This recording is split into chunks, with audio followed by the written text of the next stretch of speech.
അഞ്ചൽ ബിൻഡ വേൾഡിലേക്ക് ഏവർക്കും സ്വാഗതം. ഞാൻ ഇന്ന് തയ്ക്കാൻ പോകുന്ന ബ്ലൗസിൻ്റെ മോഡൽ ഇതാണ്. ഈ മോഡലിലാണ് തയ്ക്കാൻ പറഞ്ഞിരിക്കുന്നത്. അപ്പോൾ നമുക്ക് തുണി തന്നിട്ടുണ്ട്. ഇത് ഞാനിത് കട്ട് ചെയ്തുകൊണ്ട് വരട്ടെ. അപ്പം അതിനുള്ള ലൈനിങ് ആണ് ഈ കൊണ്ടുവന്നിരിക്കുന്നത്. ലൈനിങ് തരാൻ താമസിച്ചു. അപ്പം ഞാനിത് കട്ട് ചെയ്യട്ടെ. അപ്പം നമ്മൾ ഈ ബ്ലൗസ് തയ്ച്ച് തീരാറായി. ഒരു കൈ പിടിപ്പിച്ചു, ഇനി ഒരു കൈ കൂടെ പിടിപ്പിക്കാനുള്ളൂ. നമ്മൾ പറഞ്ഞ പോലെ ആ കട്ടാണ്, അങ്ങനത്തെ തയ്യലാണ് തയ്ച്ചു വെച്ചിരിക്കുന്നത്. ഇനി ഈ കൈ ഒരു പിടിപ്പിക്കാനുണ്ടെന്ന് ഞാൻ പറഞ്ഞില്ലേ. പിന്നെ ഞാൻ ഇവിടെ 1/4 ഇഞ്ച് മടക്കിയിട്ടുണ്ട്. അപ്പുറത്ത് 1/4 ഇഞ്ച്, ഇപ്പുറത്തും 1/4 ഇഞ്ച് നടു ഇങ്ങനെ മടക്കി വെച്ചിട്ടുണ്ട്. അതെന്തിനാന്ന് ഞാൻ പറഞ്ഞു തരാവേ. മടക്കി വെച്ചിരിക്കുക. ഞാൻ ഈ കൈയുടെ പിടിപ്പിച്ചിട്ട് വരട്ടെ. അപ്പോൾ നമ്മൾ ഈ ബ്ലൗസ് തയ്ച്ച് കഴിഞ്ഞ് അവർ പറഞ്ഞ അതേ മോഡലിൽ തയ്ച്ച് വെച്ചിട്ടുണ്ട്. പിന്നെ ഇവിടെ 300 വിട്ടിട്ടുണ്ട്. ഇനി ഞാൻ പറഞ്ഞില്ലേ ഇവിടെ മടക്കി വെച്ചെന്ന്, ഒരു ശകലം മടക്കി വെച്ചെന്ന് പറഞ്ഞില്ലേ. അത് നമ്മുടെ കയ്യിലുള്ള മുത്തുണ്ടല്ലോ, ഈ മുത്തുകൾ, പല സൈസ് മുത്തുകൾ നമ്മുടെ കയ്യിൽ കാണുമല്ലോ, അതെടുക്കുക. അതെടുത്തിട്ട് കാണിച്ചു തരാം ഞാൻ. ഈ മടക്ക് നമ്മൾ മടക്കിയതിന് ശേഷം നമ്മൾ ഈ മുത്തെടുത്ത് ഇതെ പിടിപ്പിക്കുവാണ്. അത് മൊത്തമല്ല പിടിപ്പിക്കുന്നത്, ഒരെണ്ണം പിടിപ്പിച്ചതിന് ശേഷം കുറച്ച് മാറി അടുത്തത് പിടിപ്പിക്കുവേ. അപ്പം നമ്മൾ സൂചി നൂലും കോർത്ത്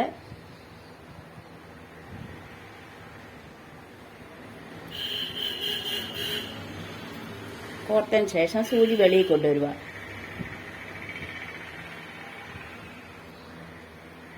സൂചി വെളിയിൽ കൊണ്ടുവന്നിട്ട് ഈ മുത്തൽ ഒരെണ്ണം എടുക്കുക.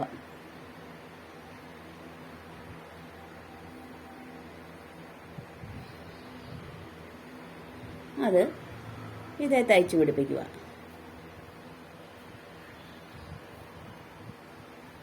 കണ്ടോ, കാണാൻ പറ്റുന്നുണ്ടോ?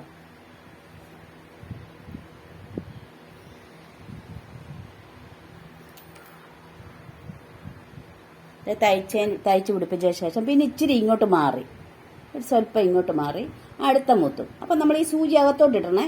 അകത്തോട്ടിട്ടിട്ട് ഈ സ്ഥലത്ത് വരുമ്പോഴേ ഇനി എടുക്കാവുള്ളൂ. ഈ സൂചി അകത്തോട്ടിട്ടിട്ട് ഈ പോയിന്റിന്റെ ഇവിടെ വരുമ്പോൾ, അടുത്ത പോയിന്റിന്റെ അവിടെ വരുമ്പോൾ സൂചി വെളിയിൽ കൊണ്ടുവരിക.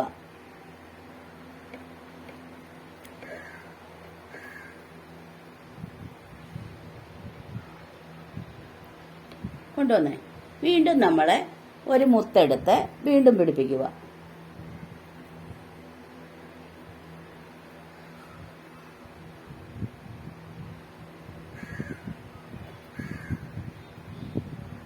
അങ്ങനെ നമ്മൾ എവിടം വരെ പിടിപ്പിക്കണമെന്നറിയാവോ? നമ്മുടെ ഈ ഞുറുവുണ്ടല്ലോ, ഞുറുവിൻ്റെ അവിടം വരെ പോവല്ലേ, അതിൻ്റെ താഴെ വരെ വരണം. ഇവിടം വരെ വരാവുള്ളേ. ബാക്കി ഞുറുവ് ഇങ്ങനെ പൊങ്ങിയിരിക്കാനുള്ളതാണ്. കാണിച്ചു തരാം, മൊത്തം തയ്ച്ചിട്ട് കാണിച്ചു തരാം. അപ്പം നമ്മൾ ഇങ്ങനെ തയ്ച്ചെടുത്തിട്ടുണ്ട്. ഇത് നമ്മൾ ഇവിടം വരെ തയ്ക്കത്തില്ല.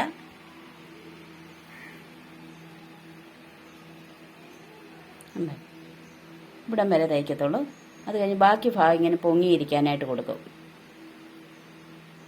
അതുപോലെ തന്നെ ഇവിടെ ഈ കൈ ഇതും തയ്ച്ചൊരു 6 മുത്ത് പിടിപ്പിച്ചിട്ടുണ്ട്. ബാക്കി ഭാഗം തന്നെ ഇങ്ങനെ പൊങ്ങിയിരിക്കാനായിട്ട്. അപ്പോൾ ഇത് നല്ലതുപോലെ ഇങ്ങനെ പൊങ്ങിയിരിക്കുകയും ചെയ്യും, ഇവിടെ നല്ല പിടിച്ചിരിക്കുകയും ചെയ്യും. അപ്പോൾ ഇത് ഞാൻ ബാക്ക് ഓപ്പണാണ് ചെയ്ത് വെച്ചിരിക്കുന്നത്. പ്രിൻസസ് കട്ടാണ്, ബാക്ക് ഓപ്പണാണ്. ഫ്രണ്ട് ഓപ്പണും തയ്ക്കും. ഈയിടെ ഒരെണ്ണം ഞാൻ ഇട്ടായിരുന്നല്ലോ, അത് കൊച്ചു കുഞ്ഞുങ്ങളുള്ള ഒരു പാല് കൊടുക്കാനൊക്കെ നമ്മൾ അങ്ങനെ ചെയ്തേ ഒക്കത്തുള്ളൂ. പിന്നെ 2 കെട്ട് പിടിപ്പിച്ചിട്ടുണ്ട്. ഈ കെട്ട് തയ്ക്കാൻ ഭയങ്കര പാടായിരുന്നു, കാരണം ഈ ഗിൽറ്റ് ഉള്ളത് കൊണ്ടേ ഇത് തിരിച്ചിടാൻ പാടായിരുന്നു. പിന്നെ ഞാൻ തിരിച്ചിട്ടില്ല, അങ്ങനെ തന്നെ വെച്ചങ്ങ് തയ്ക്കുമായിരുന്നു. പിന്നെ 2 ഇതും കൊടുത്തിട്ടുണ്ട്. അപ്പോൾ എൻ്റെ ഈ വീഡിയോ കണ്ട എല്ലാവർക്കും നന്ദി, നമസ്കാരം. ഷെയർ ചെയ്യാനും സബ്സ്ക്രൈബ് ചെയ്യാനും മറക്കല്ലേ. നിങ്ങളുടെ ഒരു സബ്സ്ക്രൈബ് കൊണ്ട് ഞാൻ രക്ഷപ്പെട്ടു പോവും. അപ്പോൾ എന്നെ മറക്കല്ലേ ആരും.